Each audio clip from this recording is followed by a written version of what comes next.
think we're recording now. Wonderful. Cool. Well, thank you for doing a podcast with me this morning. Normally we just sit here and BS, and I figure, you know what, we should just BS while we're recording it. And yeah, it's wonderful to be up here. We're in Rothschild, Wisconsin at Wisconsin Bear Hunters Convention, which is, gosh, a tremendous event, important for the sport, important fundraising event, and great to see, you know, Garmin customers, your customers, and people who love this sport and are in this industry. Yeah. So you make that last 30-minute run north coming up here to Rothschild, and suddenly there's snow back on the ground, and it's different.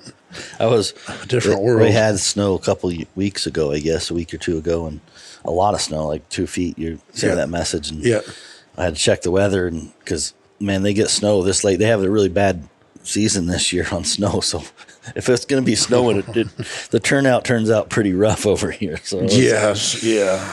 I want to say I was happy to watch that snow melt away, but as much invested as we got to get out here, I was like, I don't want 3 customers. I'd just as soon go out in the woods myself. Home. Yeah,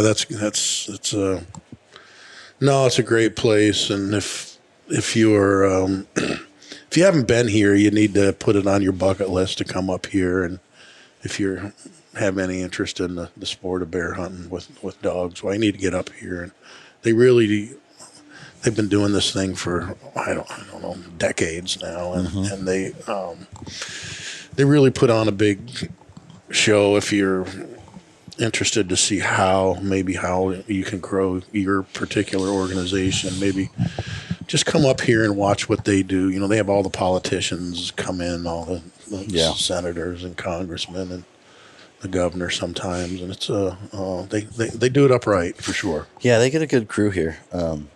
I would say a lot of the hound associations that I've seen in the last really have started raising the bar a little bit. You know, I went to Utah's last weekend, and they had a jam-packed room. I went to them in like 2016, I think, and I had some pictures I was looking at, and I was like, to see the growth that's happened in the last 10 years for that, Eastern Idaho, I mean, all these different associations are kind of growing a little bit. So it's good to see. It's great to see because, you know, I was telling yesterday when we were setting up, and your folks who work for you, Mike and Jess, but I just explaining, I'm more of a coon hunter myself, and have always had red bones, and I'm sorry. And I got one of those. I love them. And it's just, you know, when I was a kid, I remember you'd be out there hunting at night, and you'd hear dogs, and, you know, 3 or 4 different directions out in the distance that were the guys out hunting. And now, I go, and, you know, you're lucky if you hear 1 or 2 sets of dogs the whole season. Yeah. So we're I don't really follow the bear hunting sport. I don't think they have that problem here. Yeah. I think it's pretty crowded for Wisconsin. Yeah, that's great. For me, 'cause, like, I'm like you. I'll go all day, all morning, and not cut a single person. And I love it out in the woods. I cover miles and miles in some of the ground, and most of the time I never run into a single soul out there. Yeah, and that's nice. So I think it's important to not get sideways with anyone in our group, because we're losing people and we're losing hunting ground. Especially, I'm in Indiana, so deer hunting rules the world there, and everywhere it seems like in the Midwest. And gosh, so you got to do a lot of private ground then, or everything's private ground. Yeah, there's a little bit of public ground there in Indiana and Michigan, but that stuff gets hit really hard, you know. And, you know, I don't.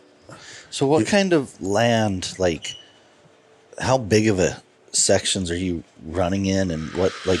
Well, everything where I'm at, where I live, is cut up into 1 by 1 square miles, you know, in the Midwest. You know, you take it northern Indiana and Ohio, all that stuff is kind of small, what I consider really small country.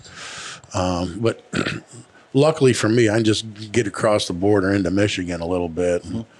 I got a guy I call my hunting partner, Herman Wagotsky, and he's 91, and he's got about 85 years worth of hunting permission. Oh. And so he can go all night, every night, and not cover half the spots. That he's just a sweet old guy, and everybody loves him. And so he's got more, permission like and spots. Farm grounds? All farm ground. Yeah, corn ground. Corn? Corn and river bottoms is what you're looking for. Right. So, yeah. And what kind of style of hunting? Are you walking mostly, or? Well, a little bit of both anymore. I don't know. Ever since Garmin came out with Drive Track and now Alpha XL, it's easy to get fat sitting in there drinking coffee and driving. Driving to them. We got permission with enough places that we can do a lot of driving around. Right. When I'm going, I like to just walk like I did as a kid, and I'm usually just turning one dog loose at a time and in and out of where I grew up in southern Ohio. We had lots of what I call big hilly country that you could hunt, but here it's where I'm at now is little patch woods, that are 20 to 40 acres maybe, surrounded by cornfields. So are you kind of just like driving in, dropping the dogs? They'll go check that spot. Yeah. They come back in, hit another spot, and just hunt and move a lot. Mm-hmm. Gotcha. Yeah. How far between your spots? Well, it really depends on, early on if there's crops still in or not. But most of the time within 5 minutes, you try to. But some nights when I'm up there in Michigan, where we might hit a spot and then drive 20 minutes and pass up 3 or 4. Herm likes to do a lot of talking, so reminiscing and telling old stories. So I'm like, Herm, I'm like, Herm, we just drove by 3 good spots. Maybe we ought to turn them loose in here again. But let the dogs out while you talk and we keep going. No, that makes sense. All like striking off the ground. So for the most part, yeah. If we we'll kick some of that country. We'll kick dogs out in front of the truck and road hunt them. Okay. But it's not uncommon. Like I think the first time when I went to work for Wick Outdoor Works, and that would have been in '89, I went down. Harold Hoffmeister was in Rolla, and he always had good red dogs. And I was hunting with him and an old man one night, and he had a blue tick, this old guy did, that he tied in the back, and we were just riding down the road, and that dog opened, and we stopped. That's the first time I ever saw a rig dog. Really? I'm like, what?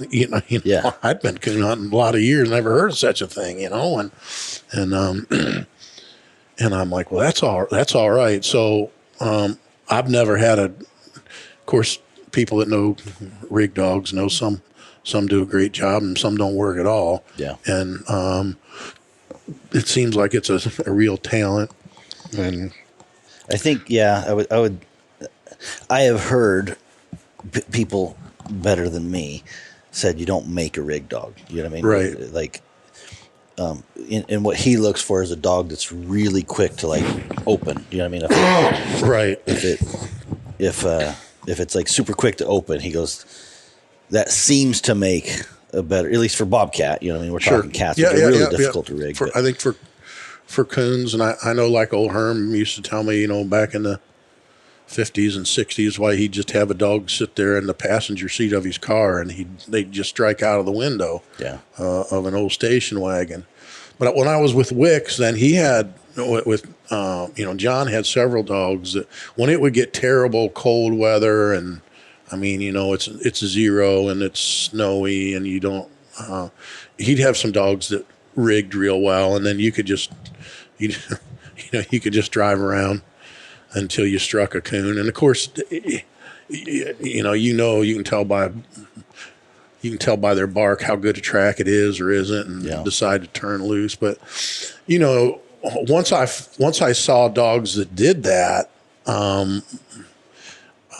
Shoot, you could be coming home from a night of hunting and, driving 55-mile-an-hour down the road, and dogs would strike out out of the dog box, out of the back. And I thought, what? And, I wouldn't have believed any of that until I saw it multiple times, and I thought, man, think of how good their stinking nose is, One of the cougars we caught, this is 15 years ago now or more.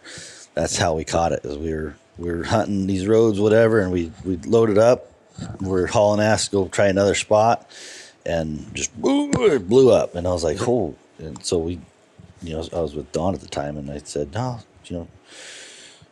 Copper just blew up in the box. And he's like, let's turn around, let's go. And anyways, went back, and he goes, let her loose. And she winded up there, a couple 100 yards, and it must have been up there. I think she winded the actual cat. Yep. But it was at least 150 yards, 200 yards before she got the track, and we got that track started. And I was like, oh, wow. Some of the impressive things that a dog can do. Oh, it's unbelievable. Like yeah, it's unbelievable. I think dogs that rig like that, and it's certainly the guys that I know now that have dogs like that that are coon hunting like that just tend to be older gentlemen, Yeah. And you strike one hot like that, why a lot of times you don't have to go far from the truck, they're not far from the road. Right. And but yeah, I've never had a good rig dog. Yeah, I'm guessing it's probably because just not how you hunt, That's right, and I've always been interested in keeping them quiet.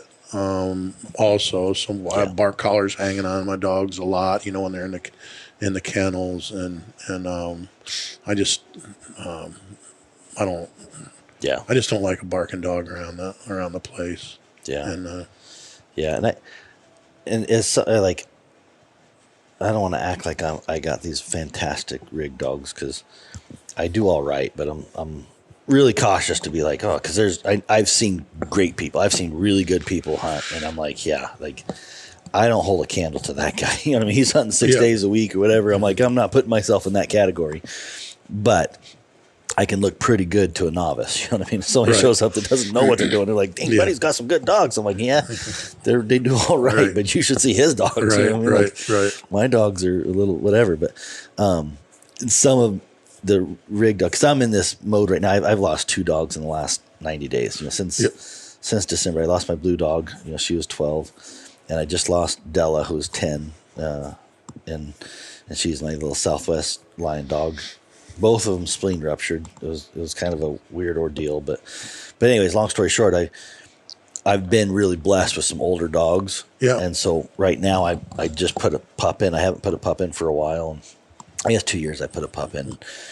The pack has taught my dogs more on, hunting and even rigging and stuff, because it's like you throw a pup in with a pack of 3 or 4 dogs, those other 3 or 4 dogs, those 10-year-old, 12-year-old, 11-year-olds, when that pup mates up to that dog, it really starts kind of mimicking a lot. It learns a ton. So my guess is that's probably why you're not making a rig dog, is because I'm throwing it in with dogs that rig, and so I'm going to see that naturally because I haven't figured out how to teach a dog to rig. You know what I mean? There may be somebody who has.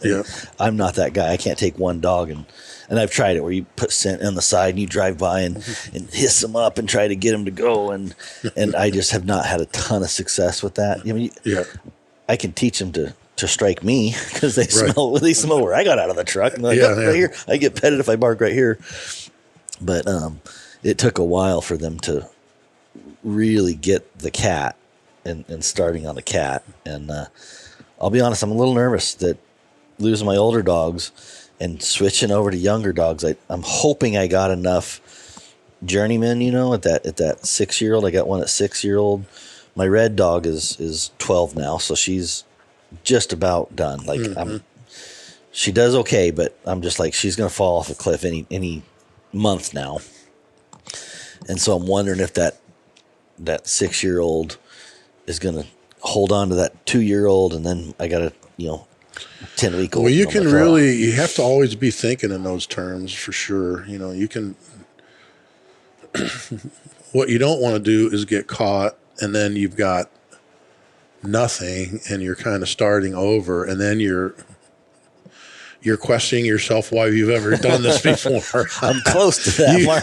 I'm really close to that. You're like, what in the world am I doing out here with, you know, you get used to those good dogs and you just think they're all like that. And suddenly, if you don't have a couple in the bullpen that are warming up for you, you can find yourself in a terrible spot. Yeah. That's for sure. You know, and it's tough because I've been saying for the last year that was one of my concerns. But at the same time, I had five hounds. And I just wasn't ready to go to 6. You know what I mean? I kind of want to be in that 3 to 4. You know, it's kind of where I want to be. Yeah. But that's a really hard place to be because, you know, you take 3 or 4, one of them's going to be 12. You know what I mean? And she's falling off. And then you got one of them that's too young to do anything. So really, you got maybe 2 dogs in the middle that hold pressure. That's right. And you know, I keep 2 dogs around because I just don't.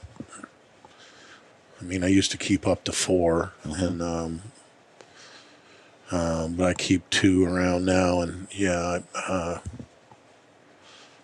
and you know, I think probably in the next year or so What do you got right now? What do you got for dogs? 2 females. I always hunt females, and they're probably 6 and 4. Okay, you know, and. Pretty solid and just right nice, now. Just nice. You got it easy. Coon treers, you know. Just I mean, not really. They're both pretty quiet on track, which I don't like. I bought both of them as puppies from the same guy down in Georgia.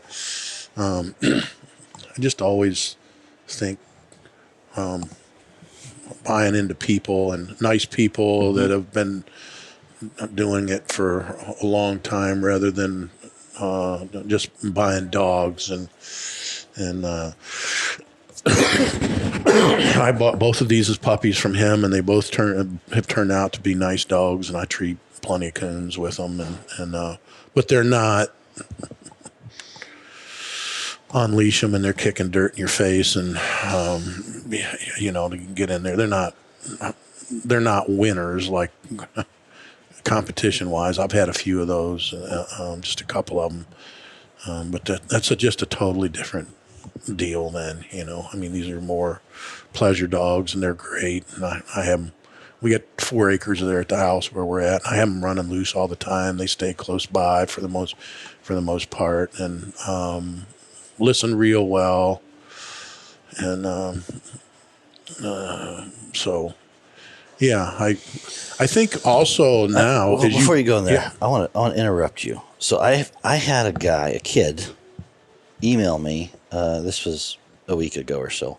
I want to read this email to you, and I want you to answer it for him because I'm not the person. I tried to answer it, but anyways, I'm gonna just say his name. I didn't ask him, but Patreon.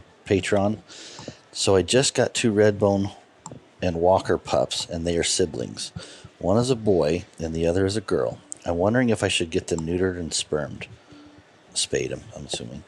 I'm 14 and working all the time and I want to buy 2 TT25 track and training colors 200. I work around school because I'm training them to hunt raccoons now, and in the spring next year I might train them to run coyotes. Thank you for your time. So what do you think about what's your thoughts on that? Well, because I was around John Wick for so many years, and I just found him to be correct so many times on so many subjects as it related to dogs. You know, it's different when you have a handful of dogs versus a guy that's raised thousands of puppies and watched them and done different things. So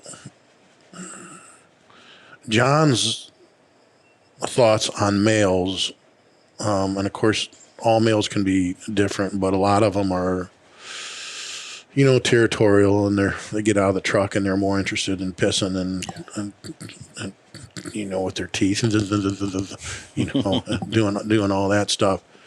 All stuff that drives me nuts. All the stuff that drives you crazy. And so John's feelings always were there's only 1% of dogs that need to be bred, that need to be like a stud dog, if that. Right. You know, if it's that, but let's say it's 1%. And that you can. So he was big on neutering males, that he wasn't competition hunting, that he was just pleasure hunting, and just felt like that gets their mind off of all of this stupid stuff. It gets their mind off of marking territories and scratching and digging and running around and smelling all the females and hackling up and wanting to fight other males. So he did it to all of his pleasure dogs. And that, I mean, when I tell that to people, they look at me like, oh my God, you could never do that. But he he did that to all of them. Females, you know, he didn't spay them, but my experience is I never, like with the males, I could never see it was a big deal. I know that like females that I've had that were spayed for one reason or other, they tended to put on weight a lot easier than, you know, and you just had to be a little bit more careful about how you fed them. Sometimes you felt like you were starving them, but to get them back where they were in decent running shape, but it took a lot less feed, it seemed like. But yeah, I'd have no problems with.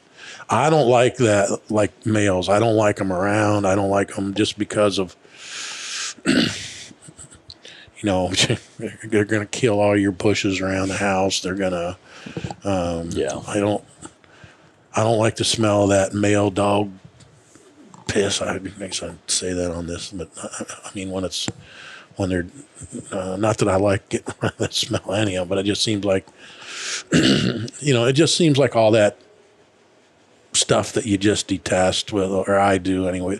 You know, he just said they get their mind on the hunting instead of all this kicking and thinking about girls and all of those things. So I guess that's how I would answer it, unless he thinks he's got some super talented one in a bazillion male that they're going to be interested in breeding. But that's my thoughts. And having on them it. breed together, you right? know, like, yeah. And that's kind of my thoughts too. And my thoughts, the first thoughts I had was there's no need for him to be breeding dogs. You know what I mean? Like at 14, learn the craft a little more. You know what I mean? Take a little bit of time and learn that craft. There's plenty of good dogs out there. You know, there's good breeders out there that you probably don't have the world beaters your first dogs you get. You might. I'm not saying that you know you can get lucky, but I know for me, I wrecked my first dog. You know what I mean?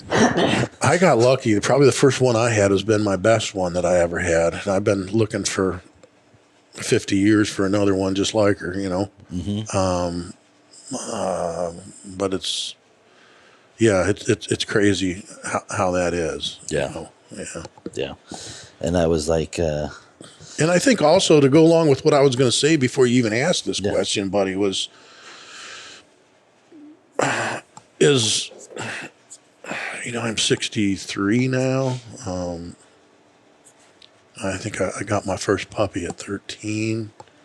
You know, even my first, you know, if you look at the percentages of puppies that, and it's crazy. You know, most bird dog puppies that you buy, they'll point. Most beagles puppies that you'd buy, they'd run rabbits. Amazingly. Most retrievers puppies that you would buy from, you know, retrievers of hunting stock, they retrieved. I mean, like a high percentage. Yeah. But you look back like at the 70s and the 80s, a high percentage of tree dog puppies but they wouldn't tree. Right. You know, so I mean, if you wanted to just come up with like what you thought might be a good dog, you might, you know, I'd buy 3 or 4 young dogs, puppies, and hope that one of them would make it. The washout rate, and I would say just, I've been so fortunate. I've always been really interested in dogs, like just all kinds of different working dogs. But you look at like the canine industry or the cop dog industry, I call it, protection dogs. There's a really big kennel, Von Lick Kennel in Indiana. Kenny Licklider and a great crew down there. And they have hundreds of dogs. They have an event in August called the Canine Olympics that I don't get to go to. It's always Autumn Oaks time frame, but so I haven't been in years. But I remember asking a guy by the name of I'm trying to think of Brian's last name. He did all the CIA and dogs for Secret Service, and I said, well, why do all these dogs come from Germany? Why can't they just get them here? And his deal was that he just reminded me of the hunting dog stuff from the 70s. And he said, Mark, the washout rate of these dogs, there's only like 2 or 3 out of 10 that will actually make it. And imagine like if we're doing this as a government agency, what are the taxpayers going to say when you're, you know what I mean? When you have this high washout rate, what are you going to do with these other puppies that are, they're not bred for being docile creatures, but they're not, right. And so you're going to have to put down a high percentage of them. So that's why a lot of these dogs that you see that come from overseas, one of the reasons they come from overseas is just that it's not to quote they're just so much better and this or that. It's just that there's politics in that as well. Yeah. And so the last 2 puppies that I bought, I mean, I bought them thinking, who knows how they're going to turn out, but they tree coons. Yeah. And I think. Do you think we're getting better? Like, do you think the hound work? I think genetically, yeah. I mean, the percentages are. Especially in red bones. A lot of the walkers, they bred so mumuch tree into them that there's too much tree in them. You're walking around looking at empty trees all night long. So there's a point in there where, but yes, I think just like that kid who wrote you that email, I think your chances now, if you'll just be patient, of getting a dog that'll turn out is much, much better. Yeah. And the walker dogs kind of dominate the competition side of things. But everybody wants a 6 or 8 or 10-month-old puppy that's doing great. Yeah. And I think you certainly get some of those, and there's certainly some of those that are out there, but those tend to be kind of freaks of nature. I'd say you get more of those talented young dogs in the walker breed than any of the other breeds that are out there. Yeah. And some of the things is just waiting. Both of these dogs that I got were 2 years old, between 2 and 3 before they really got to tree and coons decent. And most of, I think they wouldn't have made it most places. I could just see glimpses of them. Yeah, I just stick with them a little bit longer. They're gonna turn out all right. I could just see how they were looking at squirrels and in the backyard that were running around and those kind of things that they would eventually come around. But I think most people, the world's just so impatient. Yeah. Back in the day, I've talked to Steve Fielder about this. His dad, Holman, they didn't even think about hunting dogs. They were big bear hunters. They didn't think about hunting dogs till they were, the dog be doing much till he was 3 years old. I know. But now, guys. 9 months, they want to be done. That's it. Yeah, they want them. And I tell you what, right now I might need one at 9 months. I don't know. Yeah, I'm hoping this one's going to turn out. But it shows you, to answer your question, yes. Genetically, these dogs have just gotten better. There's more talented individuals out there at a younger age than there's ever been, and I think that'll just increase. And I think it's in the West, in the big game world. I think you're seeing these circles of, and it's always been there, but circles of guys that are breeding dogs and hunting, by style. You know what I mean? So like for me, that we got like the coastal cat guys. There's some guys that run, and then the Southwest. Kind of some groups in that, some circles in that, and they mix. Mix and match some, but it's like there's just really some really good hunters that have circles, where they work with other hunters that have the same style, and I think that's really working out really good for things like there's, what I was looking for a pup, and so I was pretty quiet about it because I didn't want. I get a lot of people offer a pup to me or whatever, and I'm really kind of cautious about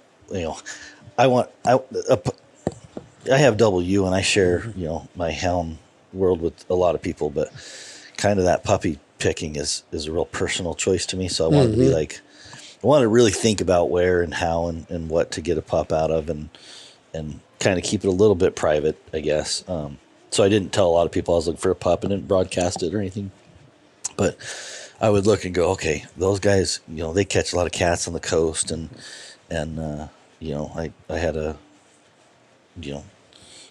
I just say, like, I think there's a hunter named Mark Armstrong. He's on the cat. He had a pup there, and I'm like, oh, I might want a pup. I was like, I'd take a pup out of his, because I know he's a really good hard cat hunter, and I don't know if he'd give me a pup or sell me a pup or whatever. I didn't even ask him, but it was just as I'm poking around and looking online and hearing through the grapevine who has pups and who doesn't. In my mind, I'm like, this is his style. This is what his dogs do. I know he's successful at cats, and this guy over here, he's successful at cat. I'm kind of judging him, I guess, on some respect, but because I need that high probability of whatever I get. I want to kind of have an idea of what I'm gonna, hopefully, what I got at 9 months or year and a half, and so it's interesting. Like I said, there's a lot of good breeders out there. And only you really know how you hunt and what you're looking for. I remember, like, the PKC professional coon hunters used to be down in Mayfield and Aurora, Kentucky for a lot of years. And then, 10, 12 years ago or more, tornado came down through there and ripped up a lot of that ground. And they moved that hunt to Salem, Illinois then. And, when you went down there to Kentucky, you were, let's say on a 2-hour cast, maybe, you were 1 or 2 coons is what you were looking to.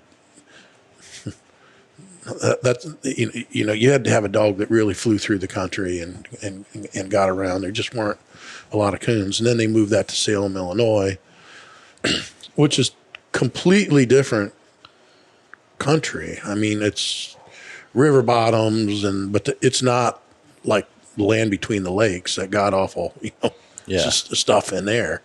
And so it really changed the kind of dog that would win in Kentucky versus what would win in Illinois, if that makes sense. Yeah. And a dog that you might have that's doing great for patch hunting in Indiana or Ohio, that you're kicking into those 20 to 60 acre woods, is going to be not look as good a lot of times as a dog that would be if you got to take him down to Tennessee and he's got to go over two mountains to tree a coon, you know, to get in. And I'm sure it's that way whether you're bear hunting or whether you're cat hunting or whatever the case is. Guys are just doing things differently. Different style, for sure. Yeah. Because like in the cat hunting, you could. Two stark methods would be, one is you're looking for a hot track. You know, I mean, you cruise around until you get a catchable track is what if I were to put words in people's mouth, but it's like, hey, they don't want to strike an old track. You know what I mean? Like they don't want to mess with a piss pile and whatever. They want their dogs to strike when they can catch it. You know, if they can't catch it, they don't want to strike it. And they don't want to mess with it. And so that's one method.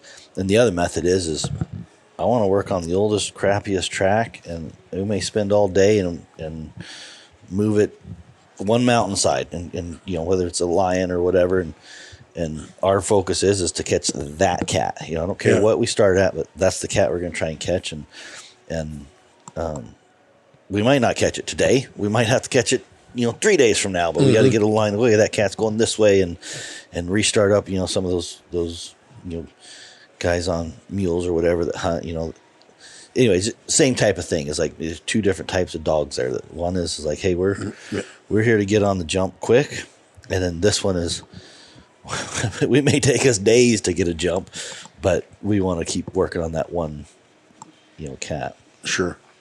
But I would imagine it's kind of the same there with the coons and stuff. Yeah, I mean, you have dogs that'll run real bad old cold tracks, and then dogs that are hotter nosed. Are there guys that like that? Oh yeah, as far as in coon. Yeah. I mean, they all. What do you prefer? I guess something in between. It's always upsetting when you don't have that on a cold moonlit night, and it's can't catch anything. 10 degrees, and there's nothing. You got that hotter nosed dogs, and you got buddies that got the right kind of dogs, and they're just falling in there and getting treed and having coons. Yeah. And so, I mean, in a perfect world, you'd like to have one that does all of those things, but they just they're out there, but they're certainly tough to find. And then guys that have a lot of that, why they're not looking to get rid of it for the most part. Yeah. And we have most people, I would say, they don't realize, like in the cat and the bear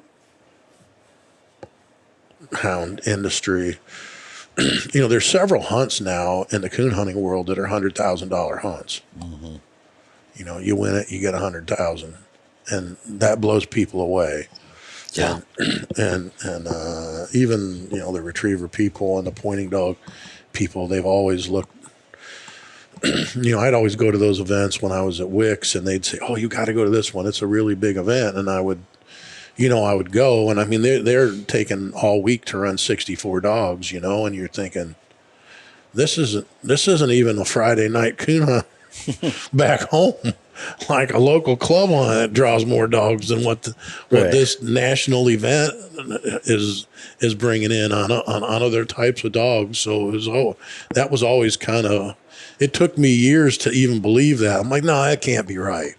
Even though I'm standing there and I'm looking at it and watching it and attending, I'm like, that's just not possible that this is right. So what's big to some people and what is big to other folks is, it's just relative. Yeah, it's all relative. I mean, you get an event like the Grand American Coon Hunt in Orangeburg, South Carolina, which is the first January, the first weekend, to give you some of every year. And I think I've missed 3 times in the last 35 years of going down there, and usually leave home on New Year's Eve, and it's tough to find people that want to work that. But I always think of New Year's, and I think, well, I'm going to be in Orangeburg. But to give you an idea of size, there were 21 Garmin dealers there at the Grand American this year. And there were a lot of other dealers that weren't Garmin dealers, but there was 21 Garmin dealers there. And it's, tens of thousands of people attend the event. So people are like, a coon, huh? They think. But yeah, those, especially the retriever and the bird dog folks, they have a hard time comprehending that or, believing that. I'm like, it's just, there's a lot more of them and it's a lot bigger than what you'd think. But yeah, seems like those bigger events like Grand American and Autumn Oaks have gotten bigger, and the smaller ones kind of fallen off to the side. Yeah. And I equate all that really to fur prices more than anything else, Right. When it gets right down to it. Yeah. Let me take a break here. I'm going to pause for a minute. Go run to my coffee's running here, so I'm going to pause here. Yep. All right. We're back. Thank you. I've drinking more coffee this morning than I'm normally used to. No, that's good. That coffee, when it hits you, it wants out, that's for sure. I couldn't sleep. I was up like probably 4 o'clock. 3:30, 4 o'clock here, which would be like 2:30 my time. Yeah. And I sometimes I get anxious when I do these things. Oh yeah, absolutely. Yeah. And, the older I get, the more even coming to stuff like this the night before, you don't sleep well, and I don't. My wife gives me dickens all the time. What, Mark? You've only been going to these things for 40 years. You're always thinking about what you're forgetting, or all of those things. We got as an added bonus, and I don't quite know yet, but I'm getting. I think we're under an attack right now on my website. I'm actually getting. It's really interesting. I actually was texting some of the other dealers, the guys going, "Hey, you guys see anything weird on, Steve Snell and, and Billy and those?" I texted them. I said, "You guys see any weird orders coming through?" But I just started selling hobbles, tie-out hobbles, hogs. Yeah. And I mean, at an unnatural pace, like 20 in the last 10 hours. And and they're coming from other places that don't have hogs and stuff. And so I'm like, either I got mentioned on a forum, like I think it may be mules or something where they're tying up horses and mules. Mm-hmm. So if it's real, I'm like, I either got mentioned on some message forum somewhere, it's got to be a big site, because just turn on sales like that. There's just like all of a sudden every other order has hobbles on it. I'm like, something's, at first I'm like, wow, this is awesome. I'm going to make some money selling some hobbles. And at about 2:30 this morning, well, I was like 4:30 this morning when I had nothing else to do, but I was like, let me check on my orders. I'm like, hobbles. Oh, right on. Hobbles. Oh, right on.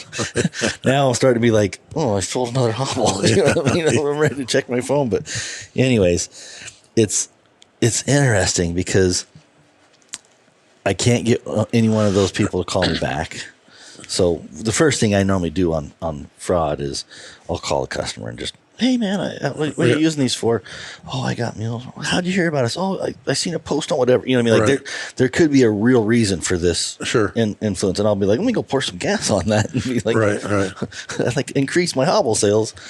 But I can't get anybody to call me back, and if it's so I'm starting to suspect it's really fraud. You know what I mean? Either they're testing credit cards, because there's some things you just learn in the business, but it's sophisticated. I can tell you by looking at it and seeing fraud attacks before, where they test credit cards or they use stolen credit cards to buy a Phoenix watch or whatever. There's things that fraudsters do.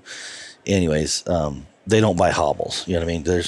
Most of the time they buy something that is stolen so they can sell it on Craigslist. You buy a Phoenix watch and we ship it out. Well, they can pitch that for $500 or $400 at a discount, take the cash, and they're good. I don't think they're selling hobbles on Craigslist. Right. You know what I mean? It's like, so there's no money in it, but I ended up just calling my son. That's who I was talking to. Yeah, when yeah. I was talking to, I said, hey, don't ship any hobbles out while we're gone. Because we're gone in Wisconsin for today till Monday. I said, you're just going to see a lot of orders for hobbles. I said, just put those things on hold. You know what I mean? If they cancel because we can't ship it out fast enough, that's fine. But I said, I got to look at this, and with this show going, I don't have a ton of time to really dig into it.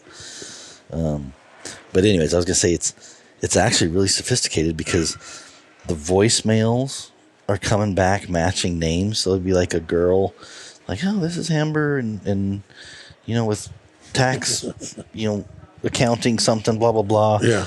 And that voicemail sounds legit.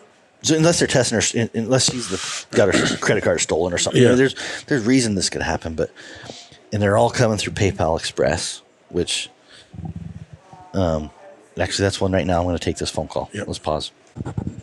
Okay. I'm not getting attacked. That's good. It's a goat show. There you go. There's some big goat forum for show goats. There you go. And who knew it? And I said there's got to be something. Yeah. I'm going to have to call my son back and be like, you can ship hobbles again. And, but yeah, I don't even know where I was because, thank you for letting me take that phone call. I seen that phone call and I'm like, I'm taking this because we are selling the hell out of these Thank God for goats, man. There's your next big thing, man. I'm telling you, there's a lot of them. Something about them on the gal was telling me on the stand or whatever. Anyways, I was getting these orders and I was like, something's not right. This is not natural. And that's one of the nice things I like about being small enough that you can kind of, you just feel the orders. Just like first one, you're like, okay. Second one, you're like, that's odd. Yeah. Then after a while, you're like, kind of pucker up. It's like, maybe too good to be true. Yeah. And so I've been calling people since this morning, just trying to get somebody to call me back to talk to them. And yeah. No, that's good. You wouldn't think. Obviously, on a website, things like watches and that are high fraud, as you know, high fraud. Yeah. The rate on them. Text my team really quick. Real time on the podcast. Dissecting. That has been keeping me. I've been a little anxious about that, Mark. Like, and some of it's because with all this AI, I'm working on this stuff and thinking about it for business and stuff. My mind is like, how are these anti-hunters and how are these fraudsters going to use AI to do these types of attacks? Sure. You know what I mean? And again with the Iran thing. I mean, all these things are going on my head. Like, is this something coming from, a hacker attack in Iran? You know what I mean? Like, all these cyber things that are happening in the world, and I got to think about those things. It's like I got to think. Yep. What could somebody do with AI? And I guess you could buy goat hobbles for them. Yeah. Oh, I feel relieved. That's good. So, anyways, that was not planned to have that happen on the podcast, but that's cool. I want to get back to this kid for 1 second. What is your thoughts about hunting siblings? I tried siblings one time. They're both females because they hunt females. And man, I had a hell of a time with dominance. Just some all-out battles on fighting for dominance. Have you ever hunted to siblings and stuff? No, I don't have enough. I mean, I think anytime you're just hunting young dogs together, it's, I would always tell people when I was at Tritronics and at different places, you're hunting like two pups together, two young dogs. I mean, you might think you got one of them broke, but you really, they're not broke until they both turn it down, and so, I never really noticed dominance issues. It's just like two 10-year-old boys or something out there. They can get in a lot more trouble together than they will by themselves. Yeah, and I would agree. My issues, my wife's issues was absolute. because they were so well matched, Yeah. the fights were just escalated. You know what I mean? Like one would win this time and then the next one would win. And it was like, I like my pup to get whipped really quickly, to be like, you learn your place in your pack. You know what I mean? Like in the pack mentality, it's like you need to learn your manners. You know, this 8-week-old pup I got, she sticks her head in my red dog's dog food, and my red dog let her know, like, hey, and she cowers off and runs off. And I was like, whoa, okay, don't do that. You know what I mean? She got no issue. Right. And with the siblings I had, like, I never got that dominance established, and the fights just got really aggressive and really, they just kept escalating. Nobody, you know, they kept wanting to challenge each other, and it wasn't like I had fights all the time, but they got really bad when they got, you know, when they were trying. It was like it was all out breakout, and I kind of want, or at least I've always had some of my older dogs that, I mean, they were pretty hardcore. You know, they'd whip up on a dog. You know what I mean? Yeah. I was like, you learn which ones were like, hey, that one, she's the sweetest dog in my daughter's bed, but she can throw down. Sure. You know what I mean? And so I was just curious if you had any experience with that. No, the question I get a lot is dogs that are bred, you know, when they'll say, well, they're bred too tightly, they're bred too closely. And I would talk to John about those things. He's the only guy I know who bred littermate to littermate for 3 generations. And his takeaway was, he said, I could never tell that it helped anything or hurt anything. Right. With breeding them that tightly together. And so I don't know anybody else who's done that. You know, he just did a lot of different experiments, different things like that. And so I would always fall back to that on that particular, oh, they're bred too close, and you know, that's what's screwing it up. I have a friend that was, I mean, we actually talked about this just a couple days ago, and he might have a setup that's bred close, and he had talked to some other people that did breed close. I think there's some people that can do that.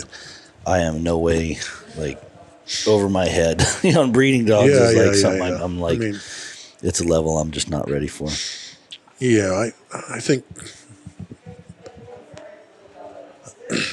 I think it's much more complicated than, you know, for years I bred the very best red dog to the very best red dog I could find, and they were, and I mean, I just saw so many times where none of them turned out. Yeah. One where, you know, and you think, how can that be? That just cannot. It cannot be. But so anybody that thinks they've got it all figured out, I'm skeptical. I look at my, you know, I've got a brother that's a year and a half older and a sister that's several years younger, and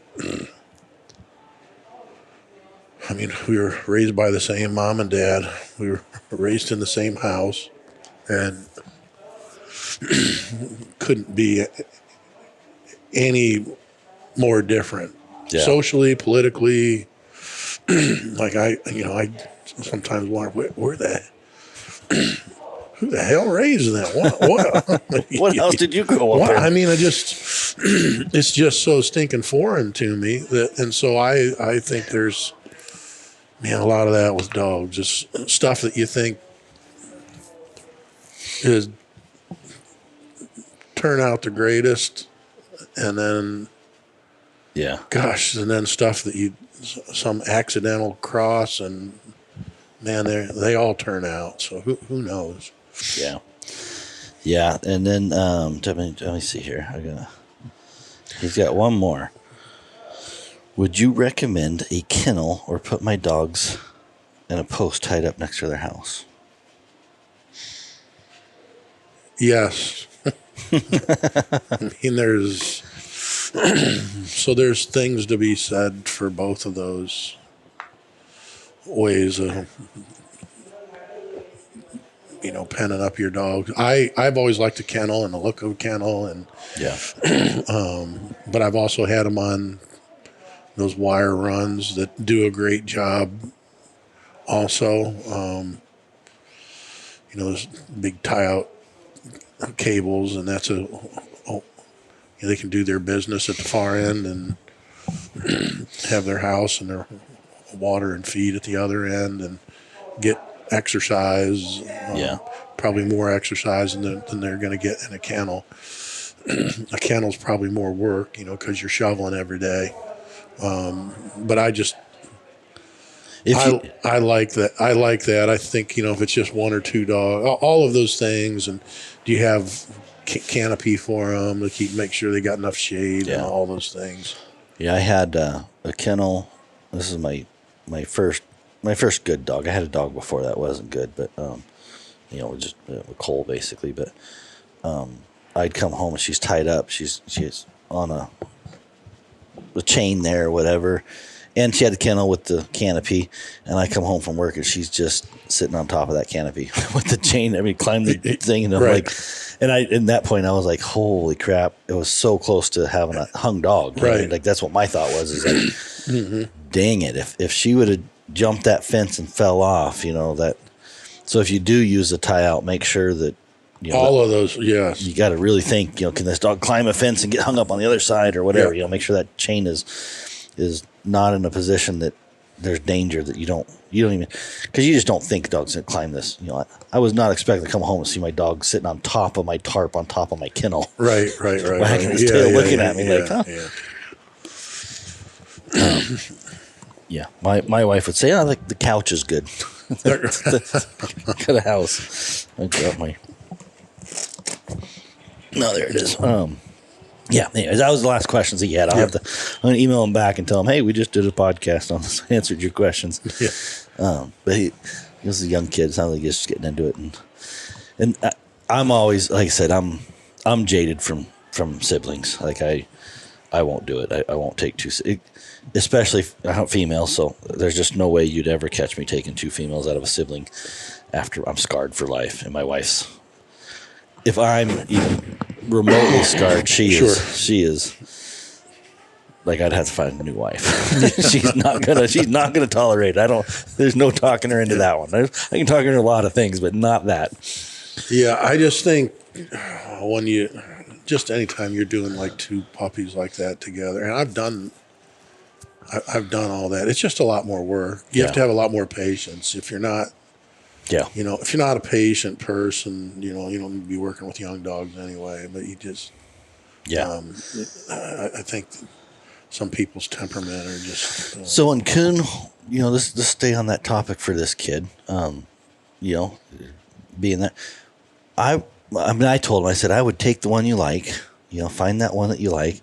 And I said I'd try to move that other one to somebody else. You know what I mean? Like my and he's probably not going to listen. You know what I mean? Like I was in that mode where it's like you read Where the Red Fern Grows, and you get that story, and it's like, oh, Ann and Dan, and you know what I mean? Like I've lived that life. You know what I mean? I've lived those miseries, and now looking back, I'm like, dude, that was a hard way to do it. You know what I mean? Like, so I'm like, if you're open to input, I would take the one you like, because you're always going to put more time into the dog you like. You know what I mean? Like, it's just natural. If you like that dog, you're going to really give it the best chance, you know?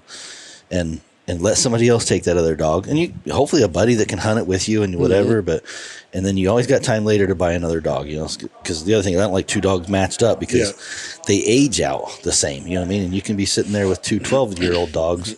Sure. If you only got room for two dogs, you got to wait until you start all the way over. But if you can stagger them, I think the biggest thing with two puppies or young dogs like that is they spend a lot more time running than they do hunting. Yeah. A lot more time just not thinking. Chasing each other around. Just, so you can turn them loose and they'll line out. And, I mean, the next thing you know, they've gone a mile before they're ever even looking to do much hunting, and so, I don't know, you're that age, you don't know how much hunting territory is right there close to the house where you could be either turning one loose at a time. Yeah. And or hunting one night and then the next, and Yeah. until they get going. So if you had to start, you'd start with one dog? Yeah.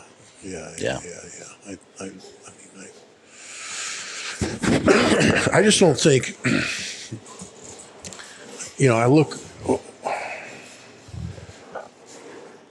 at how fortunate I grew up on basically a 1,000-acre farm in southeastern Ohio, and was shooting 22s when I was 10 and high-powered rifles when I was 12, and I don't think most people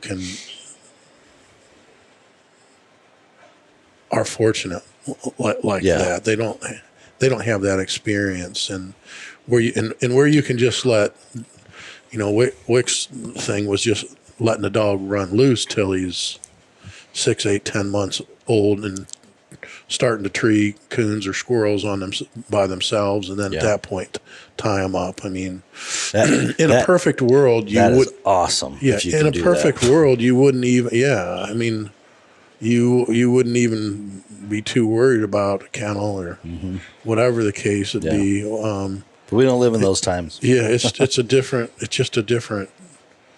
Yeah, and I mean, you certainly couldn't do that where I live now. I think I go back there to where I was from in Ohio, and a lot of that country's still pretty similar.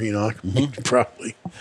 I don't ever think I'll get back there till my boy throws my ashes there someday. But I just don't think the times are the same, and no, the world's the same.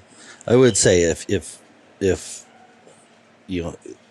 and there's some guys that live remote enough that those dogs just head out and once they start going out and catching their own cat or going treeing stuff, it's like then we start tying them up. You know what I mean? It's just let them run around until they start causing problems. And think of how much they can learn doing that versus being tied up or in a pen somewhere. I mean, it's just I can say, again, my dogs are in my house, so they're free range. And I need to make kennels because I need to be able to lock them up. I just haven't gotten to that. I've had kennels before in a barn. I demoed out my barn when we built this new house, and I was supposed to build a new one, and I just haven't got to it. Of course, what I can say, there's pros and cons. Like, it is kind of annoying, and there's plenty of hounds that will be like, that is whatever, and there's people that tell you, those dogs will get ruined, and probably cold weather is not great for them because they're not acclimated to outside. Those are some negatives, but some of the positives that this pup that I can throw into this pack of dogs, that she is just part of the pack. You know what I mean? And she is learning every second of every day. She's learning with those dogs mannerisms. When I say go out and eat, I'll take them on walks, and so I'll collar them up. I'll say, hey, let's go for a walk, and everybody knows when I grab my Garmin collars, I'll throw them on. All the dogs come up to me, and I can sit on my couch and collar them up, and then we'll go. We got 5 acres and 40 acres behind me, so we'll go take them for a walk. Sometimes, if I can't take them out, I'll take them and get some energy out of them. They just, mentally, you can just see that they feel better if they get a get out, and for that reason, I find the pups just it's almost like they're cast free at a farm where they're going to go chase rabbits or whatever. They don't get the rabbits, they don't get the prey, but they get that pack. They get to watch those old dogs. They get to be with those old dogs. They get to sleep with those old dogs. They're she climbs in my red dog's kennel and climbs on top of her and it goes to sleep, and my red dog tolerates it. She actually went into like a false pregnancy. It was kind of weird. She went into false pregnancy, which I thought was interesting. And I just look at that and going, mentally, I'm like, that dog naturally pairing up with my 12-year-old dog. I'm like, I can't ask for something better. Right. You know what I mean? To be out in the woods, she's be like, hey, there's my buddy. She's wagging her tail over here. What's she doing? You know what I mean? Like, if she can hold that pair, it's going to cut my training, right. I don't know in half or what, but it's along the same lines of letting a pup run free because she's learning so much. That is one of the benefits that I can easily see in my pack, that the handle on my dogs is really good, because I can call all my dogs and say, hey, let's go outside. And that pup's like, gets up like, why'd everybody just get up and leave? And she trots along because that's what 4 other dogs did. You know what I mean? And so loading in my truck and unloading and all these different things that just happen naturally because she's just right there, you know, like whatever she's doing right now, she's probably hanging out and bonded with that pack. Sure. And when it's time for me to go out and hunt for a cat, she's just naturally like, well, we hang out here. And then all of a sudden, that old man gets up and says, let's go. And all the dogs get excited and barking and you know, run up to the couch, and I put my collar on them and they run out the front door and run over to my truck. And, you know what I mean? And that pup's going to see all that. And it's not just like a kennel. It's like, oh, this one time. So anyways, when you say that, that makes me, you know, I've been thinking a lot about this pup as far as training it. And, it's just interesting. Like I said, I wouldn't have caught this in the beginning. Like these are things that I would have never put together. And now after, and I think when you're raising them like that,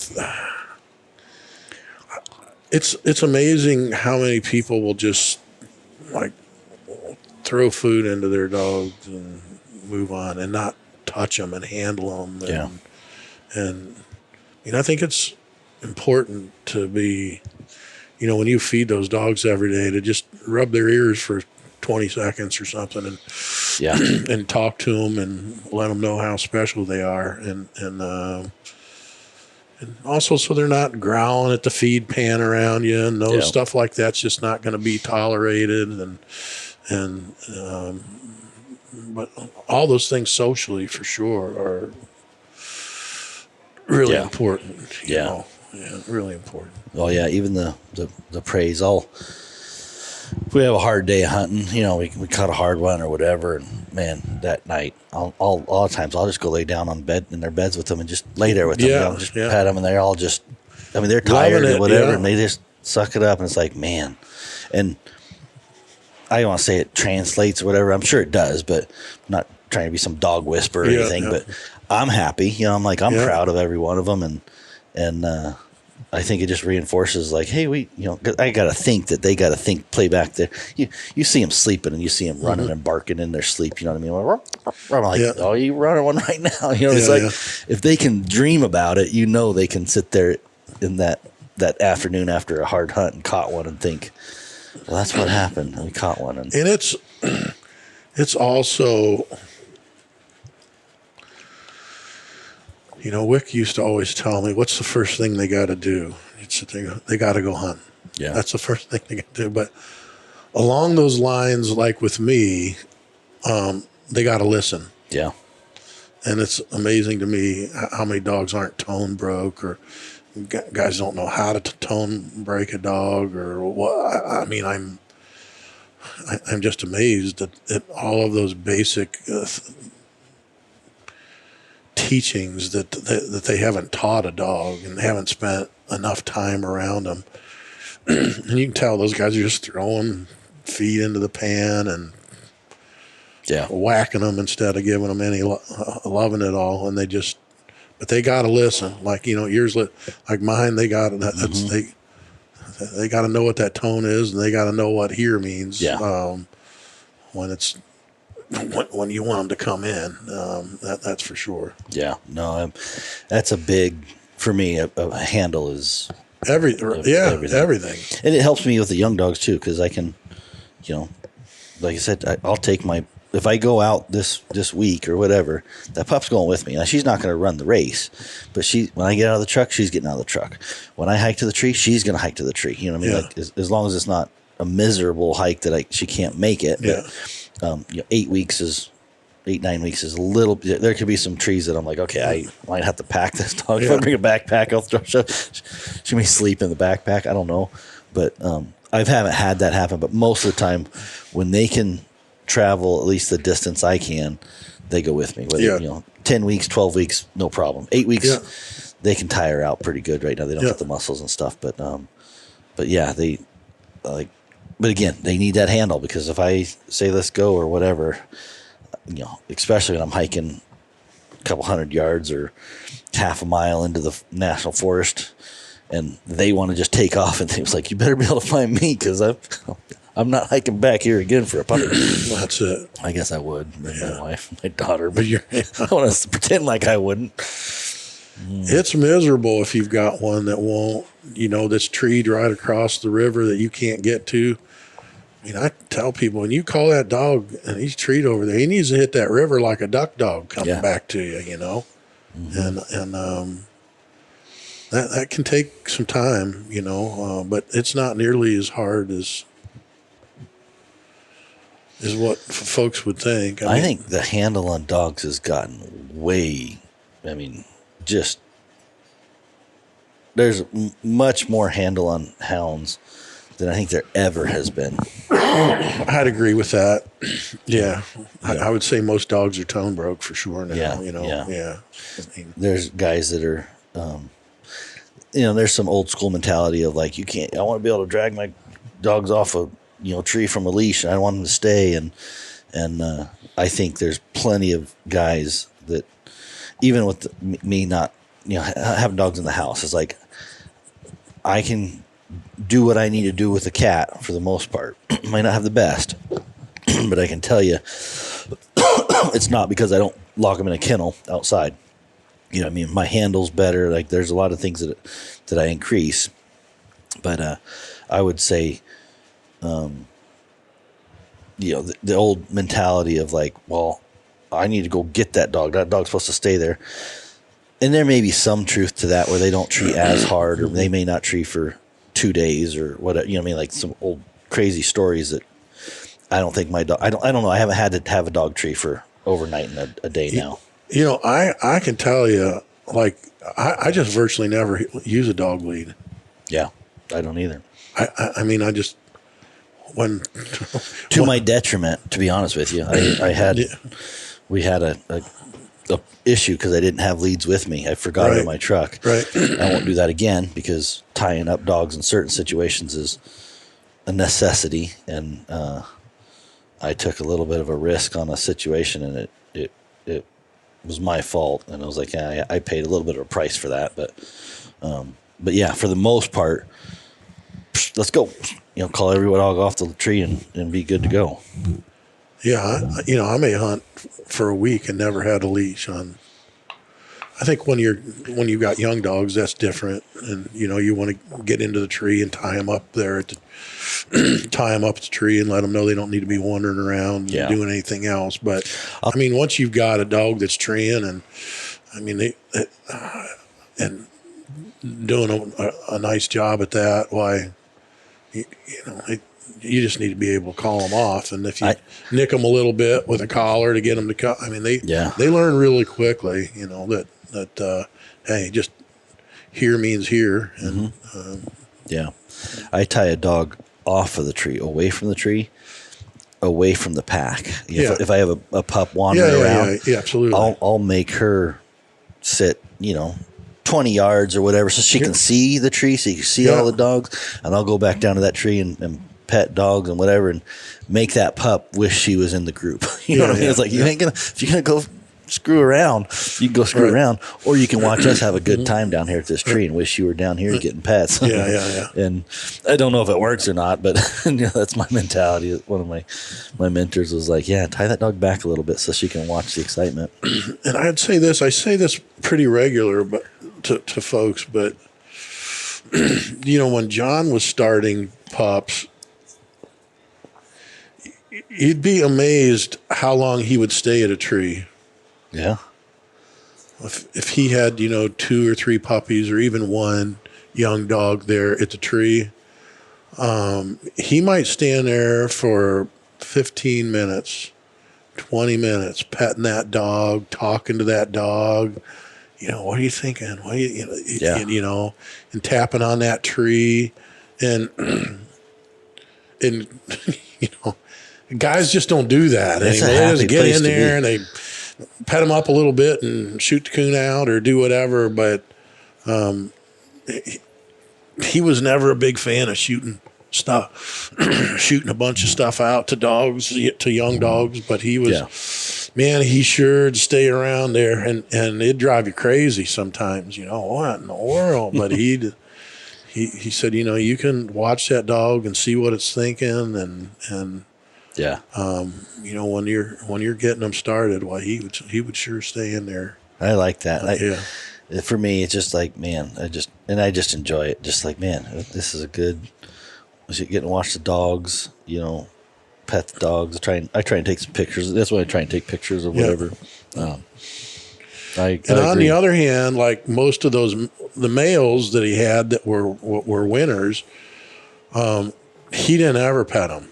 Really? He didn't like if we'd get out somewhere and he'd have a dog tied up just, at a rest stop or whatever, and to empty out or whatever. And I'd go over there I remember when I started to go over there to unleash him and take him back to the truck and put him in the dog box. And he'd just say, Mark, don't ever pet that dog.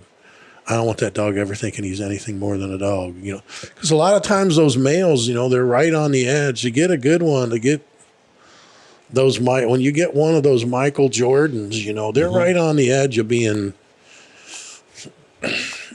having just a little bit too much, in them. Really? Yeah. And a little bit too much stay power or whatever the case is. And so he very, very seldom, those good ones that he did a bunch of winning with for a lot of years, why he loved them up when they were getting started. But once they were started and had a bunch of testosterone running through them, he didn't want you ever really messing with them.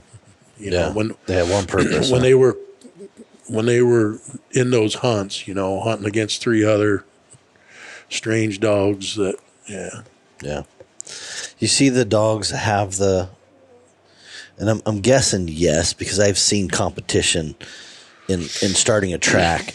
I limited. I've never done competition. I got no desire to do competition, but I can see in starting a track on a cat where there's a competition that happens to get the track and they overrun it and bullshit. So I know there's competition. You think those males see that competition to find I think anymore with the competition dogs in the coonhound industry, the coonhound game, you turn 4 loose and they're all going a different direction. They're all split treed. It isn't like the 70s or 80s where dogs are they going? Is it because they don't have that pack mentality. They bred a lot of that out in those high-powered winning dogs where when they go, you very seldom, if you have a 2-hour hunt,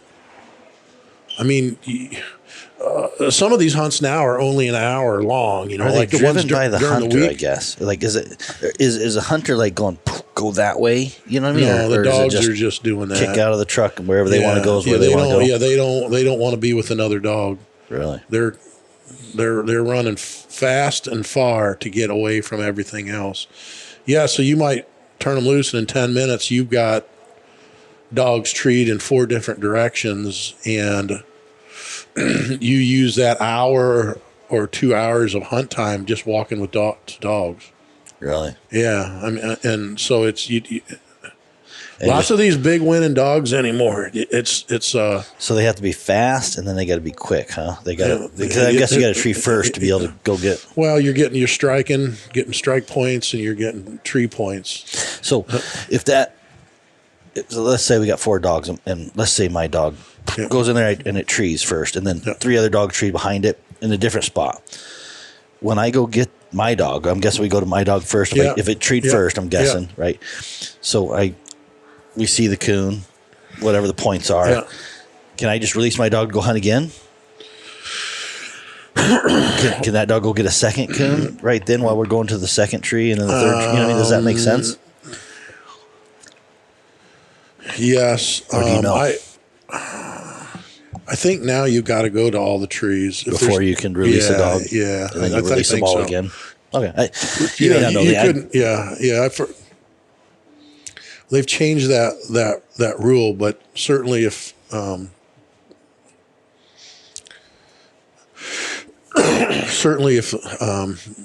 the dogs are just still out running and there's not dogs treed, you can cast them again. Okay. Yeah. But if you got other trees to go to, you got to go close all those out, and then you can reopen it again. Yeah. So you've walked the hunt out. Yeah. You've walked. So whichever dog gets struck, have what they call automatic strike dogs. So you strike in for 100, then 75, 50, and 25. But, you might spend all of that hunt time where you're just going to dogs. And if you had first strike, you're going to win because they're all on different trees. They're all getting their own tree points. Yeah. So, yeah, there's a lot of,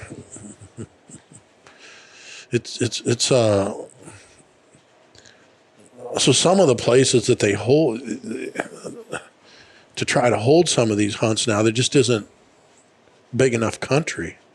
Yeah. You know what I'm saying? Like you can't just kick a dog into 100 acres and then, because four dogs. All four dogs. Heck, you might have two of them cross half-mile open fields to get to the next woods, to get to different woods lot. It's a crazy deal. There, it's the days of turning four loose and you strike and tree them and they're all at the same tree. That's seldom.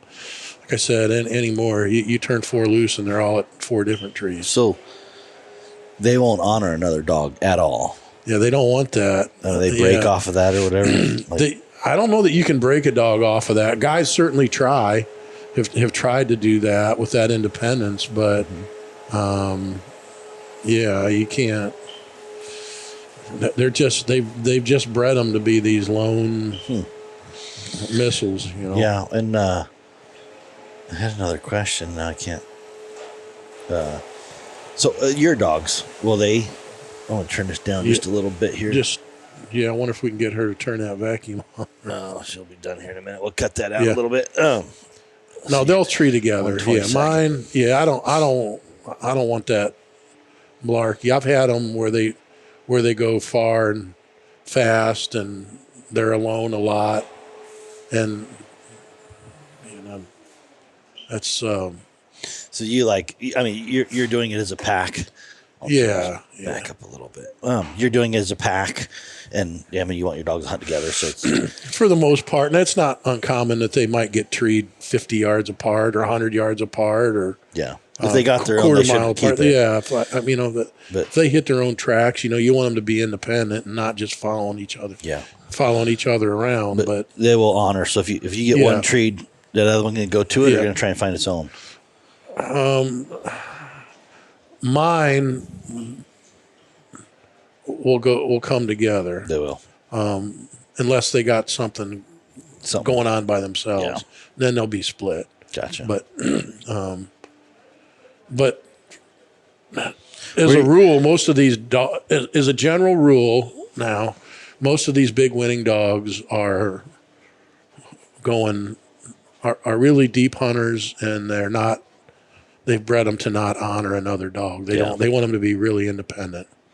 Where do you get where's your dogs come out of?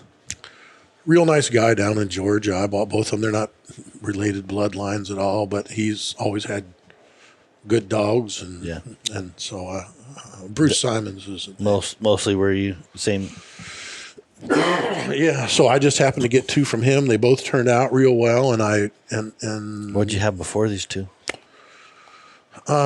Just stuff that I had picked up. I was always a Rusty Red, Harold Hoffmeister Rusty Red. It was one of the more famous red stud dogs. They age out like. But yeah, all of my stuff, I've just had it, and they just died there at the house. I got them all buried in the rose garden, my wife's rose garden. We got spots for them there, and yeah. And I've been in Indiana now like 12 years or so. So I've had like five or so in that. Yeah. 5 or 6 or so in that time, and yeah, they kind of age out, and yeah. Yeah. No, and you've always had red dogs, or always had red dog. Yeah. Where the red fern grows. Is that what got you in on it? That's it. Yeah, that's what did it. That's what got me too. Yeah, I read that, and Man, I wonder how many that book has sucked into. It changed my life, that's for sure. You know. Do you think it ruined Red Dogs? No, I just think, Red Dogs got into where they became show dogs, and they bred them to be really pretty and not hunting ability. And so getting a reliable one, gosh, they were really hard to find, Yeah.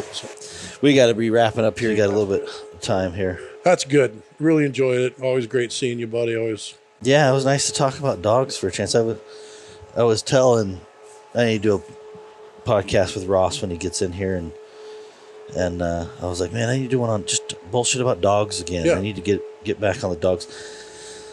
I haven't done the podcast for almost a year, and we started doing it every 2 weeks, and I've just given up on trying to structure it. I'm like, you know what, I'm going to talk about whatever I want to talk about and let it go. And this one was really easy, and I was like, you know what, we just let the conversation go where it wants. And that was perfect. It was good. Thanks much. Appreciate it. All right, Mark, thank you. Yep, you bet.